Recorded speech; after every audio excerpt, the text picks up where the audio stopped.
एक कन्या को देख करके इनका ज्ञान चला गया और विवाह करने के लिए उतावले हो गए। और विवाह नहीं हुआ तो क्रोध भी आ गया, वो भी भगवान के ऊपर, जबकि क्रोध को भी इन्होंने जीत लिया। भगवान के ऊपर क्रोध आया और नारद जी चल पड़े और मन में यही संकल्प किया कि दई हूं साप की मरी हूं जाई। अब जाकर के भगवान को मैं शाप दूंगा या तो मर जाऊंगा, इतना मेरा अपमान, जगत मोर उपहास कराई, जगत में मेरा उपहास करवा दिया। नारद जी महाराज क्रोध में व्याकुल होकर के भगवान को शाप देने के लिए चल पड़े। रास्ते में ही भगवान मिल गए। भगवान बड़े कृपालु हैं। जब भगवान का कोई भक्त काम क्रोध के आवेश में आकर के गलत मार्ग पर चल पड़ता है तो कहीं उसका पतन न हो जाए ये सोच करके भगवान बचाने के लिए स्वयं उस मार्ग में आ जाते हैं। जिस मार्ग से नारद जी जा रहे थे उसी मार्ग में भगवान आ गए।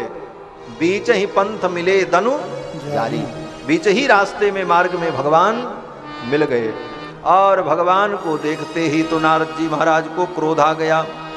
डहकी परिचय सब काहू अति असंक मन सदा काहू साधा।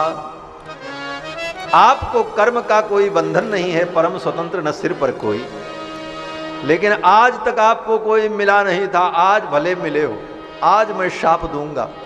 और नारद जी ने भगवान को शाप दे दिया कि जो रूप धारण करके आपने मेरी वंचना की है वही रूप आपको धारण करना पड़ेगा, राजा का पुत्र बनना पड़ेगा। एक शाप दिया। फिर दूसरा शाप दिया कि मेरा चेहरा बंदर जैसा बना दिया, बंदर ही आपकी सहायता करेंगे, दूसरा कोई आपकी सहायता करने वाला नहीं मिलेगा। करी है किस सहाय तुम्हारी, और आपने मेरा विवाह नहीं होने दिया। आपको भी नारी का विरह होगा, नार विरह तुम होब दुखारी। ये शाप दिया। शाप देने के बाद नारद जी जब चुप हुए तो भगवान ने उन नारद जी के शाप को स्वीकार कर लिया। साप शीस धरि हरस हिय प्रभु बहु बिनती कीन, निज माया कै प्रबलता करसि कृपा निधि लीन। नारद जी के उस शाप को भगवान ने अपने सिर पर धारण कर लिया। सिर पर धारण करने का भाव क्या है? ले नारद जी के शाप को भगवान ने सिर पर धारण कर लिया, साप शीस धरि। और भगवान ने कहा नारद अब मत कहना। बोले क्या? बोले परम स्वतंत्र न सिर पर कोई। अभी तक कह रहे थे ना परम स्वतंत्र न सिर पर कोई, अब आपके शाप को मैंने सिर पर रख लिया, अब मैं स्वतंत्र नहीं हूं, अब तो मैं भक्तों के परतंत्र हूं, आपके परतंत्र हूं। और इतना कहते हुए भगवान ने अपनी माया को हटा लिया। और भगवान ने जब माया हटाई, जब हरि माया दूर निवारी, जब हरि माया दूर निवारी, नहीं तारा मान राज कुमारी, नहीं तारा मान राज कुमारी। जब हरि माया दूर निवारी, जब हरि माया दूर निवारी। भगवान ने अपनी माया को दूर किया।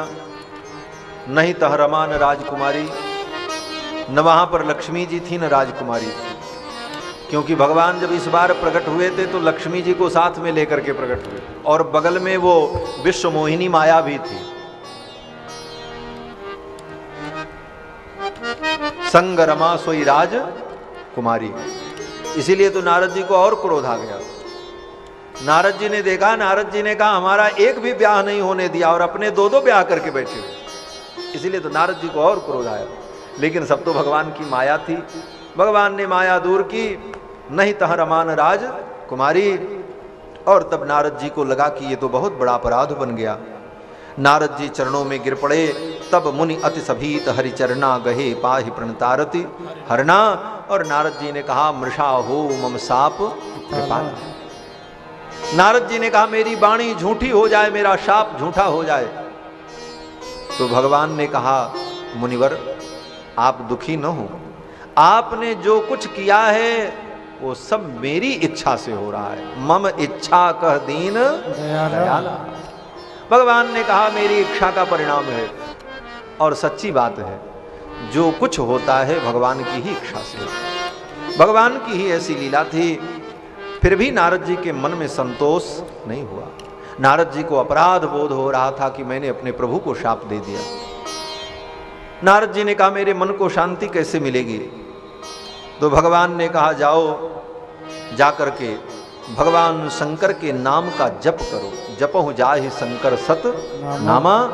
भगवान शंकर के सतनाम का आप जप करो, मन में शांति प्राप्त होगी। नारद जी महाराज तो चले गए।